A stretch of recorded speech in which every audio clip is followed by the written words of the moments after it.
ദശാംശത്തെ പറ്റി എനിക്ക് പറയാനുള്ളത് എന്താണ്? ഇത് അറിയുവാൻ താല്പര്യമുള്ള ഏവർക്കും സ്വാഗതം, വെൽക്കം, വണക്കം.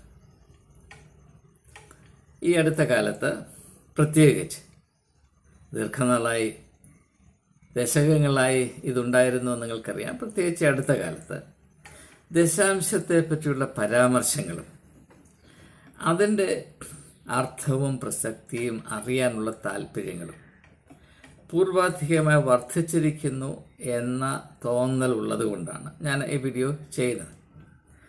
പ്രത്യേകിച്ച് കഴിഞ്ഞ 2-3 ആഴ്ചകളായി പലരും എന്നോട് ദശാംശത്തെപ്പറ്റി ഞങ്ങൾ പല വിധത്തിലുള്ള വീഡിയോകൾ യൂട്യൂബിൽ കൂടെ കാണുന്നുണ്ട്.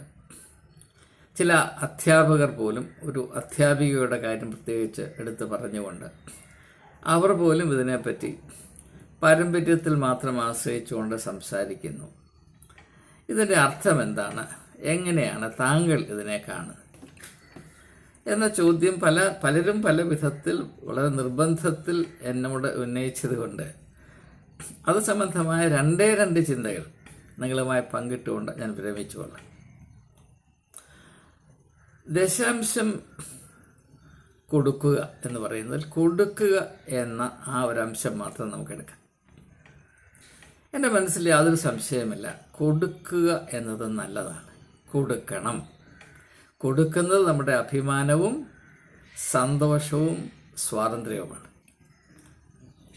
കൊടുക്കുന്നതിൽ ഒരു വിധത്തിലുള്ള സമ്മർദ്ദവും പാടില്ല. കൊടുക്കുന്നത് പിടിച്ചുപറിയാകരുത്. കൊടുക്കുന്നതിൽ സമ്മർദ്ദം ചെലുത്തിയാൽ ഏതെങ്കിലും വിധത്തിൽ, ഏതെങ്കിലും തോതിൽ, നേരിയ തോതിലെങ്കിലും സമ്മർദ്ദം, പ്രത്യക്ഷമായോ പരോക്ഷമായോ സമ്മർദ്ദം ചെലുത്തിയാൽ അത് കൊടുക്കുക എന്നതിൽ നിന്ന് മാറിയിട്ട് പിടിച്ചുപറിക്കുക എന്ന അവസ്ഥയിലേക്ക് ആയിത്തീരും. ഇത് പ്രത്യേകിച്ച് വിശദീകരിക്കേണ്ട ആവശ്യമില്ല എന്ന് കരുതുന്നത് കൊണ്ട് ഞാൻ ആ ഭാഗം ഒന്ന് അടയാളപ്പെടുത്തി മാത്രം മാറ്റിവെച്ചിട്ട് മുൻപോട്ട് പോവുകയാണ്. ഇപ്പോൾ ദശാംശം കൊടുക്കുക, ദശാംശമല്ല, എന്ത് കൊടുക്കുന്നത് നല്ലതാണ്. തീർച്ചയായും കൊടുക്കുന്നത് കിട്ടുന്നതിനേക്കാൾ അനുഗ്രഹിക്കപ്പെട്ട അവസ്ഥയാണ്. ഒരു ഭിക്ഷ യാചിക്കുന്ന മനുഷ്യനെ സംബന്ധിച്ചിടത്തോളം അവൻ്റെ ജീവിതത്തിൻ്റെ അനാസ്ഥ, അവൻ്റെ അപമാനം, ജീവിതത്തിൽ ഒന്നും കൊടുക്കുവാൻ സാധ്യമല്ലാതെ എപ്പോഴും കിട്ടി കിട്ടി കിട്ടി. പണ്ടൊരു പേരുണ്ടായിരുന്നു, കിട്ടൻ. അങ്ങനെ ആളുകൾ കഴിയുമ്പോൾ അവരേത് സ്ഥാനം അലങ്കരിച്ചാലും, അവർ എത്ര വലിയ സിംഹാസനത്തിൽ കയറിയിരുന്നാലും അവർ കിട്ടന്മാരാണ് എന്നതാണ് എനിക്ക് പറയാനുള്ളത്. അപ്പോൾ ആളുകളോട് കൊടുക്കണമെന്ന് ഉദ്ബോധിപ്പിക്കുന്ന പല ആളുകളും സമർത്ഥരായ കിട്ടന്മാരാണ് എന്നത് നമുക്ക് എവർക്കും അറിവുള്ള കാര്യമാണ്. പക്ഷെ നാം ഇത് പരസ്പര ബന്ധത്തിൽ ചിന്തിക്കാത്തത് കൊണ്ട്, പ്രത്യേകിച്ച് വലിയ വലിയ വേഷഭൂഷാദികളൊക്കെ ഇട്ട് നമ്മുടെ മുമ്പിൽ സ്വയം അവതരിപ്പിക്കുന്നത് കൊണ്ട് അവരെ കണ്ട് മാഹാത്മ്യമുള്ളവരാണെന്നൊക്കെ നമ്മൾ ധരിച്ചു വെച്ചിരിക്കുകയാണ്. ഇവർ വെറും കിട്ടന്മാരാണ്. ഈ കിട്ടുന്ന പണ്ടൊരു പേരുണ്ട്, അതിന് ഞാൻ അപമാനിക്കുകയല്ല. ഞാൻ കിട്ടാൻ മാത്രം താല്പര്യപ്പെട്ട് ആര് നിൽക്കുന്നു അവൻ കിട്ടനാണ് എന്ന അർത്ഥത്തിൽ മാത്രമാണ് സംസാരിക്കുന്നത്. ഒരു വിധത്തിലുള്ള ജാതി മത ഭേദം ഇതിനകത്ത് കൊണ്ടുവരാൻ ഞാൻ താല്പര്യപ്പെടുന്നത്. ക്രിസ്ത്യാനികളിൽ ബഹുഭൂരിപക്ഷം ആളുകളും കിട്ടന്മാരാണ്. പ്രത്യേകിച്ച് ദൈവവേല എന്ന് പറഞ്ഞ് നടക്കുന്നവർ എല്ലാവരും യാതൊരു വ്യത്യാസവുമില്ലാതെ 100% ആളുകളും കിട്ടന്മാരാണ് എന്നതാണ് അനുഭവത്തിൽ കൂടെ എനിക്ക് മനസ്സിലാക്കാൻ കഴിഞ്ഞത്. അപ്പോൾ കൊടുക്കുന്നതിൻ്റെ സന്തോഷം, കൊടുക്കുന്നതിൻ്റെ അഭിമാനം, കൊടുക്കുന്നതിൻ്റെ അന്തസ്സ് തിരിച്ചറിയുവാൻ, അനുഭവത്തിൽ ആസ്വദിപ്പാൻ കൂട്ടാക്കാത്തൊരു വർഗമാണ് നേതൃത്വം എന്നത് നമുക്ക് ഏകദേശമൊക്കെ അറിവുള്ളവരാണ്. എന്നാൽ അതിൽ നിന്ന് തികച്ചും വ്യത്യസ്തമായ ഒരു കാഴ്ചപ്പാട് ലോകത്തിൽ പ്രാവർത്തികമാക്കുന്നതിനാണ് യേശു വന്നത്. അതുകൊണ്ടാണ് യേശു പറയുന്നത്, മനുഷ്യപുത്രൻ ശുശ്രൂഷ ചെയ്യിപ്പാനല്ല, ശുശ്രൂഷ ചെയ്യുവാനും അനേകർക്ക് വേണ്ടി തൻ്റെ ജീവനെ മറുവിലയായി കൊടുക്കുവാനും. അപ്പം കൊടുക്കുന്നത് പണം മാത്രമല്ല, മറ്റ് പലതും കൊടുക്കാൻ കഴിയുമെന്ന സൂചന എവിടെയുണ്ട് എന്ന് ഒരു പക്ഷേ നിങ്ങളെ ആരും ഈ ഭാഗം വിശദീകരിച്ച് തരുമ്പോൾ പറഞ്ഞ് മനസ്സിലാക്കിയിട്ടില്ല. നമ്മൾ കൊടുക്കുന്നത് പണം മാത്രമായിരിക്കണം എന്ന ഒരു ധാരണയിലാണ് ദൗർഭാഗ്യവശാൽ നാം ഇന്നുവരെയും പരിശീലിപ്പിക്കപ്പെട്ടിട്ടുള്ളത്. ഇത് നമ്മെ ഏവരെയും കിട്ടന്മാരാക്കിയ പരിപാടിയുടെ ഒരു പ്രമുഖമായ മർമ്മമാണ് ദയവായി അന്ത്യവേളയിൽ അവർ തിരിച്ചറിയുക. യേശു നൽകി, എന്തു നൽകി? തൻ്റെ ജീവനെ മറുവിലയായി നൽകി. അപ്പോൾ പണമല്ലാതെ പലതും നമുക്ക് കൊടുക്കാൻ കഴിയും. പക്ഷേ പ്രശ്നം എന്താണെന്ന് ചോദിച്ചാൽ, പണമല്ലാതെ നമുക്ക് നൽകാൻ കഴിയുന്ന വളരെ വിലയേറിയ സംഭാവനകൾ അത് സ്വീകരിക്കുകയോ പ്രയോജനപ്പെടുത്തുകയോ ചെയ്യുക എന്നൊരു സംവിധാനം ഒരു സഭയിലും ഇല്ല എന്നതുകൊണ്ട് ഈ സഭ മുഴുവനും പണം അത് സ്വീകരിക്കാനിരിക്കുന്ന കിട്ടന്മാർ അവരെ കൊണ്ട് നിറഞ്ഞിരിക്കുന്നത് കൊണ്ട് മനുഷ്യൻ്റെ അതിമനോഹരമായ സാധ്യതകളെ ഉൾക്കൊള്ളിച്ച് അതിൻ്റെ വിഭവങ്ങളൊന്ന് കോർത്തിണക്കി വളരെ സമ്പൽ സമൃദ്ധമായ ഒരു ആത്മീയ ദൗത്യം ആവിഷ്കരിക്കുന്നതിൽ സഭകൾ എക്കാലത്തും പരാജയപ്പെട്ടുകൊണ്ടിരിക്കുന്നു. ഇപ്പോൾ പൂർവാധികമായി പരാജയത്തിൻ്റെ പടുകുഴിയിലേക്ക് നിബന്ധിച്ചുകൊണ്ടിരിക്കുന്നു എന്ന ദയനീയമായ സത്യം ദയവായി തിരിച്ചറിയുകയും. അപ്പോൾ ഇത് നാം മനസ്സിലാക്കേണ്ട ഒരു കാര്യം. ഇനി ദശാംശം എന്ന് പറയുന്ന ആളുകൾ എന്താണ് 10-1 കുറയ്ക്കുന്നത്? 10 2 അല്ലെങ്കിൽ 20 എന്താണ് പ്രശ്നം വരുന്നത്? ഈ 10-1 ആത്മീയമായ ആ കണക്ക്, സ്പിരിച്വൽ മാത്തമാറ്റിക്സ് എന്താണ്? ഇതൊന്നും ആരും പറയുന്നില്ല. ചോദിച്ചാൽ ഉത്തരം കിട്ടത്തുമില്ല. ദശാംശം എന്ന് പറഞ്ഞ് ഇങ്ങനെ പോകുന്നു. പോട്ടെ, അങ്ങനെ പോകട്ടെ, കുഴപ്പമില്ല. നമ്മുടെ മനസ്സിലാക്കേണ്ടത് ദശാംശത്തെ വളരെ സാമർഥ്യത്തോടെ സാധൂകരിക്കുന്ന, സപ്പോർട്ട് ചെയ്യുന്ന ആളുകൾ പ്രധാനമായും അവലംബിക്കുന്ന 2 വാദമുഖങ്ങളുണ്ട്. അതിലൊന്നാണ് സമ്പത്ത് ദൈവത്തിൻ്റെ ദാനമാണ്. നിങ്ങൾ ഏതെങ്കിലും ഒരു വീഡിയോ, ആരെങ്കിലും ചെയ്ത വീഡിയോ ദശാംശം നൽകുന്നതിനെ സപ്പോർട്ട് ചെയ്തുകൊണ്ടുള്ള ഏതെങ്കിലും വീഡിയോ കണ്ടോ? തീർച്ചയായും അതിൽ വളരെ പ്രാധാന്യത്തോടെ ഊന്നലോടുകൂടെ പറയുന്നൊരു കാര്യമാണ്, നിങ്ങളുടെ സമ്പത്ത് ദൈവത്തിൻ്റെ ദാനമാണ്. അതുകൊണ്ടൊരു അംശം ദൈവത്തിന് വേണ്ടി മാറ്റിവെക്കണം. പ്രിയമുള്ളവരെ, സമ്പത്ത് ദൈവത്തിൻ്റെ ദാനം അല്ല എന്ന് ഞാൻ പറയുന്നില്ല. പക്ഷെ എനിക്ക് നിങ്ങളോട് സത്യസത്യമായി നെഞ്ചത്ത് കൈവച്ചൊരു കാര്യം പറയാം. എന്താണ്? ദൈവത്തിൻ്റെ ദാനം സമ്പത്ത് മാത്രമല്ല. നമ്മുടെ കഷ്ടപ്പാടുകൾ, അരിഷ്ടതകൾ, സഹനങ്ങൾ, നാം ജീവിതത്തിൽ അഭിമുഖീകരിക്കുന്ന പ്രശ്നങ്ങൾ, വിഘ്നങ്ങൾ, പ്രയാസങ്ങൾ, വെല്ലുവിളികൾ, ഇവയൊക്കെയും ദൈവത്തിൻ്റെ ദാനമാണ്. എന്തുകൊണ്ടാണ് മനുഷ്യൻ്റെ ജീവിതത്തെ സമ്പത്ത് മാത്രമായിട്ട് ചുരുക്കിക്കളയുന്നത്? അങ്ങനെയാണെങ്കിൽ ദൈവത്തിൻ്റെ ദാനത്തിൻ്റെ 10% വേണമെന്ന് നിങ്ങൾ പറയുമ്പോൾ എന്തുകൊണ്ടാണ് ദൈവം എനിക്ക് തന്ന മറ്റ് കാര്യങ്ങളുടെ 10% വേണമെന്ന് പറയാത്തത്? ഞാൻ അനുഭവിക്കുന്ന വെല്ലുവിളികൾ, അതിൻ്റെ 10% സഭ ഏറ്റെടുക്കുമോ? ഈ ദൈവദാസന്മാർ ഏറ്റെടുക്കുമോ?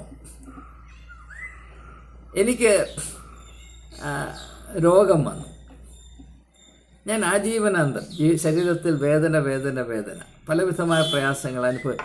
അതിൻ്റെ ഒരു നുള്ള് തിരിച്ചറിയാൻ പോലും ഒരു സഭയിലെ ഒരു മാന്യന്മാരും ഒരു ദേവദാസന്മാരും കൂട്ടാക്കിയില്ല. എന്നാൽ പല ആളുകൾ പിരിവിനാൻ്റെ അടുത്ത് വന്നിട്ടുണ്ട്, അങ്ങോട്ടുള്ള കടമ അറിയിക്കാനായിട്ട് വന്നിട്ടുണ്ട്, ഇങ്ങോട്ടുള്ള ശുശ്രൂഷ പറയാൻ ആരും വന്നിട്ടില്ല. അപ്പോൾ എനിക്കുള്ള വേദനകൾ, എനിക്കുള്ള വിമിഷ്ടങ്ങൾ, എൻ്റെ പരാധീനതകൾ, എൻ്റെ പരിമിതികൾ, അതിൻ്റെ 10% നിങ്ങൾ ഏറ്റെടുക്കുമോ? അത് ദൈവം തന്നതാണ് നിങ്ങൾ വിശ്വസിക്കുമോ? അതോ ദൈവത്തിൻ്റെ ഒരു ദൈവം എന്താ ബാങ്കറാണോ സമ്പത്ത് മാത്രം തരാൻ? ഇപ്പോൾ തങ്കുവിൻ്റെ ചെറുക്കൻ പറഞ്ഞതുപോലെ പ്രാർത്ഥിച്ചാൽ ഉടനെ 1.5 കോടി നിങ്ങളുടെ അക്കൗണ്ടിൽ കൊണ്ടിടാനായിട്ട് ദൈവം ബാങ്കിലെ ക്യാഷറാണോ യേശു? നിങ്ങൾ എന്താണ് പറയുന്നത്? അപ്പോൾ സമ്പത്ത് ദൈവത്തിൻ്റെ ദാനമാണെന്ന് പറയുന്നവർ എൻ്റെ ജീവിതത്തിൻ്റെ മറ്റംശങ്ങളെപ്പറ്റി നിങ്ങൾക്ക് എന്താണ് പറയാനുള്ളത്? അതിനെപ്പറ്റി ചിന്തിക്കുന്ന ആരെങ്കിലും ഉണ്ടോ?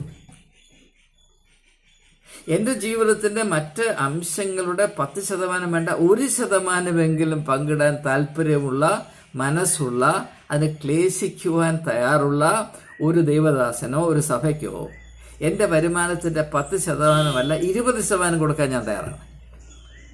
ഇത് ഒന്നാമത്തെ. രണ്ടാമത്തെ കാര്യം, എനിക്ക് ദൈവം തരുന്നത്, ഞാൻ വിലമതിക്കുന്ന സമ്പത്തിനേക്കാൾ എനിക്ക് ചില കഴിവുകൾ ദൈവം തന്നിട്ടുണ്ട്, താലന്തുകൾ ദൈവം തന്നിട്ടുണ്ട്. അതേതൊക്കെയാണ് അതിൻ്റെ ലിസ്റ്റ് ഞാനൊന്നും അവതരിപ്പിക്കുന്നില്ല. എനിക്ക് ഈ ദശാംശത്തിൻ്റെ വിദഗ്ധന്മാരോട്, സമൃദ്ധമായി പിരിച്ചെടുക്കുവാൻ നടക്കുന്ന കിട്ടന്മാരോട് ചോദിക്കാനുള്ളത്, നിങ്ങൾക്ക് ദൈവം എനിക്ക് നൽകിയെന്ന് ഞാൻ അഭിമാനത്തോടെ നിസ്സന്ദേഹം വിശ്വസിക്കുന്ന എൻ്റെ കഴിവുകൾ,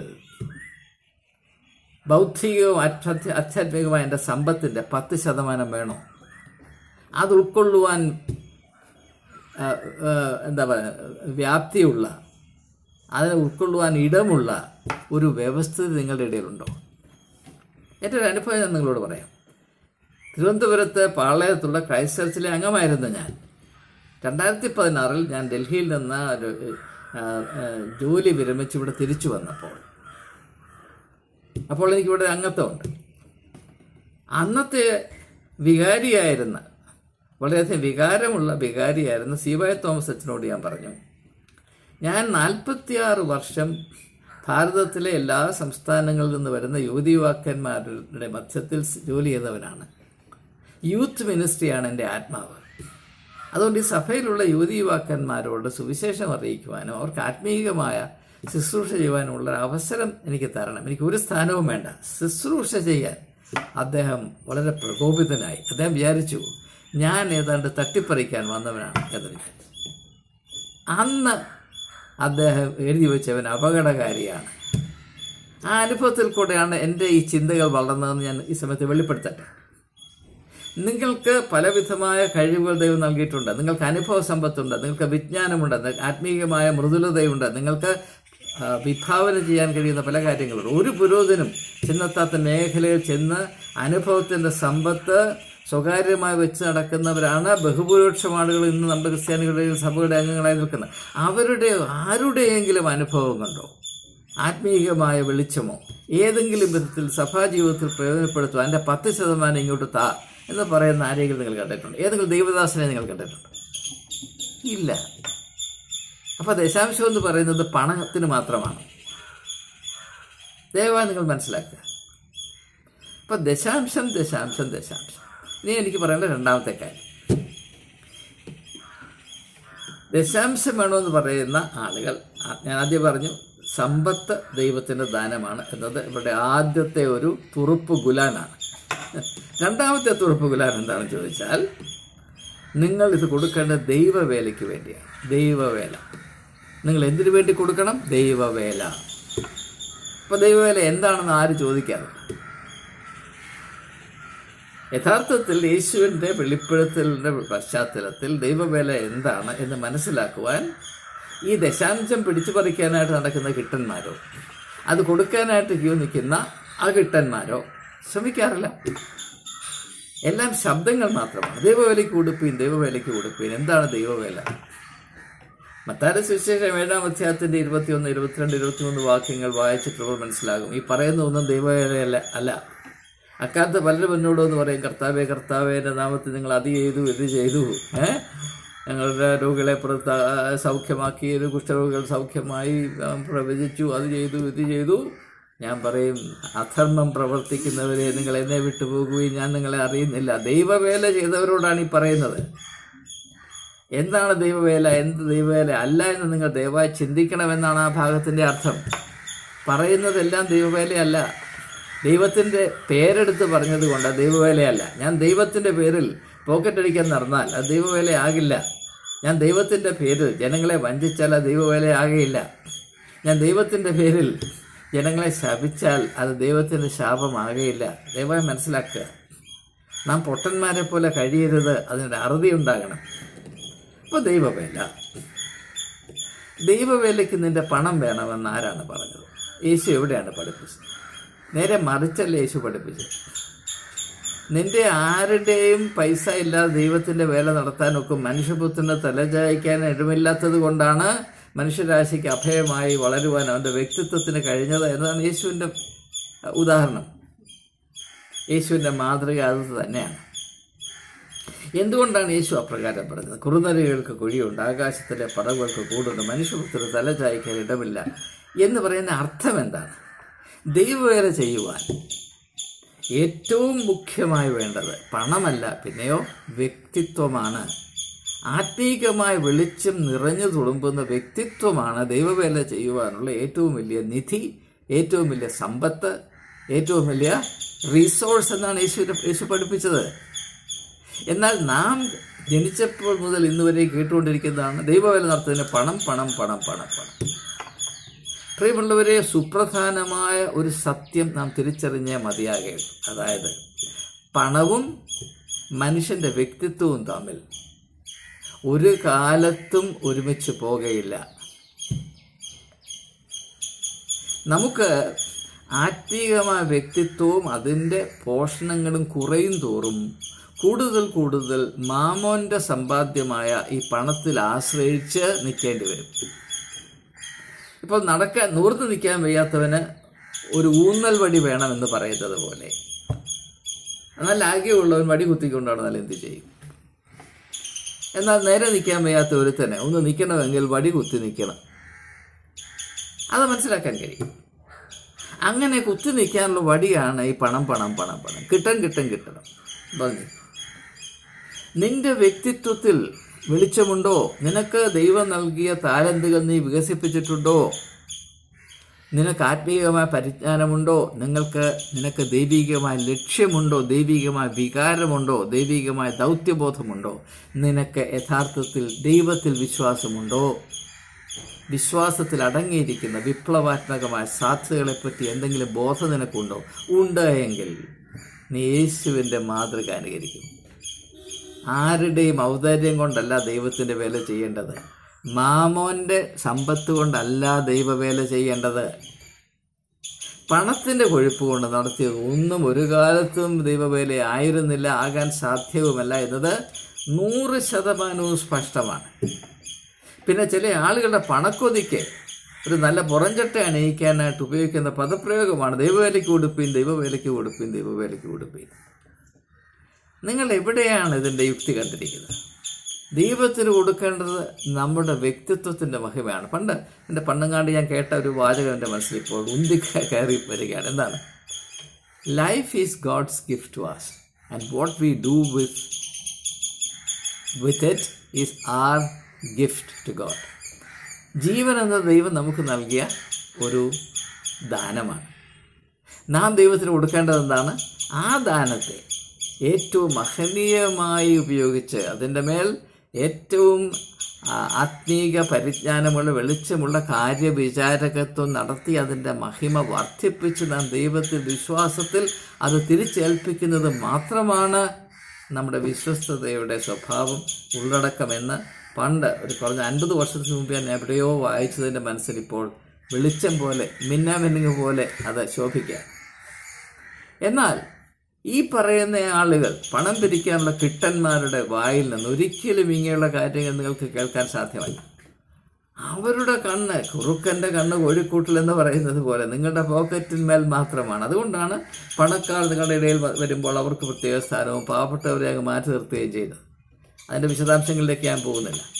അപ്പോൾ ഈ പണക്കൊതി കൊണ്ടാണ് ദൈവത്തെ മാനിക്കുക. അതുകൊണ്ട് നാം എന്താണ് ധരിച്ചിരിക്കുന്നത്? നമുക്ക് ദൈവത്തോടുള്ള സ്നേഹവും ബഹുമാനവും വിശ്വസ്തയും കാണിക്കേണ്ടത് കൂടുതൽ പണം കൊടുക്കുക, കൂടുതൽ പണം കൊടുക്കുക. ആ തെറ്റിദ്ധാരണയെ സമർത്ഥമായി മുതലെടുക്കുവാൻ നന്നേ കഴിവുള്ള ചില കലാകാരന്മാർ തങ്കു തൊട്ട് തിനു തൊട്ട് താരു തൊട്ട് കീരു തൊട്ട് കീരി തൊട്ട് പാമ്പ് തൊട്ട് നമ്മുടെ ഇടയിൽ അധിക പേരുണ്ട്. പക്ഷേ അവരെയൊക്കെ വളർത്തിയെടുത്ത സഭകളുണ്ട്. അത് മനസ്സിലാക്കണം. ഇവരെ മാത്രം കുറ്റം പറഞ്ഞിട്ട് കാര്യമല്ല. എല്ലാ സഭകളും ഈ പണക്കൊതി കൊണ്ട് മാത്രമാണ് നിൽക്കുന്നത്.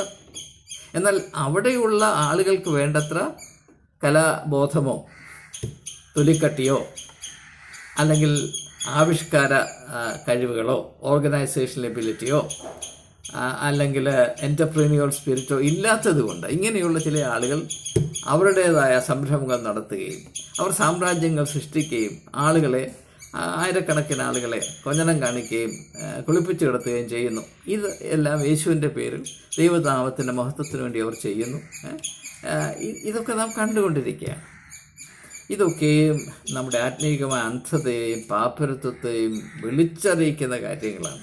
ഇത് വസ്തുനിഷ്ഠമായി മനസ്സിലാക്കാനുള്ള താല്പര്യം ചിലരിലെങ്കിലും ഉണ്ടല്ലോ എന്നോർത്ത് ഞാൻ സന്തോഷിക്കുന്നു, ആശ്വസിക്കുന്നു. അതുകൊണ്ട് മാത്രമാണ് ഈ വിഷയം ഞാൻ വീണ്ടും ഒരിക്കൽ കൂടെ ഒന്ന് സ്പർശിക്കുന്നത്. അതുകൊണ്ട് കൊടുക്കരുതെന്ന് ഞാൻ ഒരിക്കലും പറയുകയില്ല. പക്ഷേ നിങ്ങൾ എന്ത് കൊടുക്കണമെന്നതിനെപ്പറ്റി നിങ്ങൾക്കൊരു സ്പഷ്ടതയുണ്ടാകണം. മാത്രവുമല്ല, ദൈവത്തിൻ്റെ ദാനങ്ങൾ എന്തൊക്കെയാണ് എന്ന് മനസ്സിലാക്കും. ഇപ്പോൾ പൗലോസ് അപ്പോസ്തലനോട് ചോദിച്ചാൽ പറയും, എൻ്റെ ശരീരത്തിലൊരു ശൂലമുണ്ടായിരുന്നു, അത് ദൈവം എനിക്ക് തന്നൊരു ദാനമാണ്. ഞാൻ 3 തവണ പ്രാർത്ഥിച്ചു, ദൈവമേ കഴിയുമെങ്കിൽ ഇതിൽ നിന്ന് വിട്ട് കിട്ടണമേ. അപ്പോൾ 3 തവണ എനിക്ക് ഉത്തരം കിട്ടി, എൻ്റെ കൃപ നിനക്ക് മതി. അപ്പോൾ ആ കൃപ ദൈവത്തിൻ്റെ ദാനമാണ്. ആ കൃപ ദൈവവിലയ്ക്ക് ആവശ്യമാണോ നിങ്ങൾ ചോദിക്കാറുണ്ട്. ആരോടും ചോദിച്ചിട്ടുണ്ടോ? അച്ഛൻ ഈ പിരിവ് കൊണ്ട് നടക്കുന്നില്ല, ദശാംശത്തെപ്പറ്റി ഘോരം സംസാരിക്കുന്നില്ല. പൗലോസ് അപ്പോസ്തലൻ കൂടുതൽ ആശ്രയിച്ച് ദൈവത്തിൻ്റെ കൃപ കൊണ്ടാണല്ലോ, അതുകൊണ്ട് നമുക്ക് നടന്നാലോ എന്ന് പറഞ്ഞാൽ അച്ഛൻ എന്ത് ചെയ്യും? അച്ഛൻ കുപ്പായം മടക്കി കുത്തി ഒരു അഭ്യാസം കാണിക്കും. അതാണ് നടക്കുന്നത്. ഇതാണ് നമ്മുടെ അവസ്ഥയിലെ നികൃഷ്ടമായ, നീചമായ ഒരവസ്ഥയാണ്. അത് തിരിച്ചറിയാൻ നമുക്ക് വിവരമില്ലാതെ പോയി സങ്കടം തന്നെയാണ്. അപ്പം അതുകൊണ്ട് കുറച്ചുകൂടെ ആത്മീകമായ സ്പഷ്ടത പ്രാപിപ്പാൻ നമ്മുടെ ചിന്ത ദൈവം തൻ്റെ പരിശുദ്ധാത്മാവിനാൽ ഇടയാക്കട്ടെ എന്ന് ആത്മാർത്ഥമായി പ്രാർത്ഥിച്ചുകൊണ്ട്, കൊടുക്കുന്നത് അഭിമാനമാണ് എന്ന് അടിവരയിട്ടുകൊണ്ട്, പക്ഷേ കൊടുക്കുന്നത് നമ്മുടെ വ്യക്തിത്വത്തിൻ്റെ മാഹാത്മ്യത്തിലായിരിക്കണം, അല്ലാതെ അല്പത്തരത്തിലാകരുത്. നമുക്കറിയാം, കൊടുക്കുന്നതിന് അല്പത്തരം നിങ്ങൾക്കറിയാമല്ലോ. ഇപ്പോൾ ഒരു അച്ഛനാണെങ്കിൽ ഒരു സഭയുടെ ചുമതലയിരിക്കുന്നത്, അപ്പം തിരുമേനി എഴുതും ഇങ്ങനെ, ഈ വർഷം 20 കോടി രൂപ പിരിച്ചെടുക്കണം, അപ്പം ഇന്ന സഭയ്ക്ക് ഇത്ര തുക, മറ്റേ സഭയ്ക്ക് ഇത്ര തുക, ഇങ്ങനെ വീതിച്ചു കൊടുക്കും. അപ്പോൾ ആ പിടിച്ച ഞാൻ ഒരച്ഛനാണ് ഈ സഭയുടെ. അപ്പോൾ ഇത് പിരിച്ചു കൊടുത്തില്ലെങ്കിൽ പിന്നെ ബിഷപ്പിൻ്റെ മൂക്കിക്കുറവ് കാണും, ആജീവനാന്തം അദ്ദേഹം നമ്മളെ തൊഴിക്കും. അവിടുത്തെ എങ്ങനെയെങ്കിലും വസൂലാക്കി അവിടെ അടയ്ക്കണം. അപ്പം ഞാൻ എന്തു ചെയ്യും? സഭയിലെ അല്പം പുങ്കത്തരമുള്ള ഒരു 2-3 പേരെ കണ്ടുപിടിച്ചിട്ട് പറയും, മത്തായിച്ച, കറിയാച്ച, നമുക്ക് ഇത് അനായാസം നമുക്കൊന്ന് ഇറങ്ങി ഒന്ന് പ്രവർത്തിക്കണം. അപ്പം അച്ഛൻ കറിയാച്ചനെയും തോമാച്ചനെയും അംഗീകരിച്ചപ്പോൾ അവരങ്ങ് സ്വർഗത്തിൽ പോയി. അവരുണ്ട്, ഞങ്ങളുണ്ട് അച്ഛോ, അച്ഛനൊന്നുണ്ട്, ഞങ്ങളെപ്പോഴും കൂടും. അങ്ങനെ പറഞ്ഞു. അപ്പോൾ ഒരു 10 ഷീറ്റ് കടലാസ്, ആദ്യത്തെ ഷീറ്റിൽ 1, 2, 3, 4, 5 അവിടെ ഓരോരുത്തരുടെയും പേരിൽ ആദ്യം കറിയാച്ചൻ്റെ പേരിൽ 10,000 രൂപ, പിന്നെ തോമാച്ചൻ്റെ പേരിൽ 7,000 രൂപ, പിന്നെ ചാക്കോച്ചൻ്റെ പേരിൽ 8,000 രൂപ, അങ്ങനെ എഴുതി വെച്ചുകൊണ്ട് പോയി കഴിയുമ്പോൾ ഇതാണ് ആളുകളെ കാണിക്കുന്നത്. അത് കാണിക്കുമ്പോൾ അപ്പുറത്തുള്ള ജോർജ് കുട്ടിക്കും ഇപ്പുറത്തുള്ള ചെറിയാച്ചനും എങ്ങനെയാണ് കറിയാച്ചനേക്കാൾ താഴോട്ട് വരുന്നത്? അപ്പോൾ അവർ എഴുതും. ഈ മനുഷ്യൻ്റെ പുങ്കത്തരത്തെ ചൂഷണം ചെയ്യുന്ന പരിപാടിയാണ് ഈ ദൈവവേലയ്ക്ക് കൊടുക്കുന്നത് എന്നുകൂടെ നിങ്ങൾ മനസ്സിലാക്കണം. ഇതൊക്കെ അറിയാവുന്ന കാര്യങ്ങളാണ്, ഞാൻ ഇതിനോടനുബന്ധിച്ചൊന്ന് സൂചിപ്പിക്കുന്നതെന്ന് മാത്രം. ഇത് ദൈവവേല എന്ന് പറയുകയും ചെയ്യും. ലോകത്തിലെ ഏറ്റവും വലിയ കള്ളമാണ് ഇത്. മൃഗങ്ങളോട് പറഞ്ഞാൽ അവർ നമ്മളെ കുത്തും. അത്ര മോശമായ കാര്യങ്ങളാണ്. എന്നാൽ ഇത് വലിയ പരിശുദ്ധിയാണ്, ദൈവത്തോട് കാണിക്കുന്ന വലിയ പ്രതിബദ്ധതയാണ്, അല്ലെങ്കിൽ വിശ്വസ്തതയാണ്. കൊടുത്താൽ പിന്നെ പറയുന്നൊരു കാര്യമാണ്, കൊടുത്താൽ 15 ഇരട്ടി കിട്ടും. അത് ലോട്ടറി 1 വെച്ചാൽ 10 കിട്ടും, ബലൈബേഷ് എന്ന വിധത്തിലാണ് പിന്നെ ഇത് അവതരിപ്പിക്കും. ഇതൊക്കെ കണ്ട് മടുത്തു. ദൈവവേലയ്ക്ക് വേണ്ടി ഏറ്റവും വലിയ വിഭവം മനുഷ്യൻ്റെ വ്യക്തിത്വമാണ്. യേശുവിൽ കൂടെ അതാണ് നാം കാണും. നീ ഒരു വാക്ക് കൽപ്പിച്ചാൽ എനിക്ക് സൗഖ്യം വരും. ആ ഒരവസ്ഥയിലെത്താൻ നിങ്ങൾക്ക് 10,000 കോടി രൂപ ഉണ്ടെങ്കിൽ സാധിക്കും. എന്നാൽ അതിൻ്റെ 4 അയലത്ത് വരാൻ ഒരു കാലത്തും ചിന്തിക്കാൻ പോലും കഴിവില്ലാത്ത ആളുകളാണ് ഈ ദശാംശവും പറഞ്ഞുകൊണ്ട് നടക്കുന്നത്. അതുകൊണ്ട് മാമോൻ്റെ കൊഴുപ്പ് കൊണ്ട് ദൈവത്തെ സന്തോഷിപ്പിക്കാമെന്ന് വിചാരിക്കുന്ന വിഡ്ഢികളായ വിശ്വാസികളെ, നിങ്ങൾ സത്യം തിരിച്ചറിയുകയും സത്യം നിങ്ങളെ സ്വതന്ത്രരാക്കും.